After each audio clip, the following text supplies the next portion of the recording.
Ayan mga ka-NP, may bagong project na naman tayo. Butas nicho naman tayo ngayon. May nakalaman na dito, tatlo. Yun, dalawang nakasako at isang bagong 10 years na to. Iaahon natin to mga ka-NP, yung sisilip dito pang-apat na. Sasako uli natin yung isang naka-gasket pa na yan. Iaahon natin dyan yan.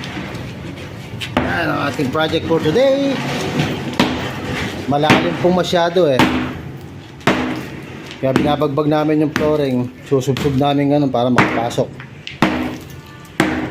kasi masyadong malalim, malalaglag dun yung ataul. Halos 1 feet na mahigit yung lalim pa lalim ng loob.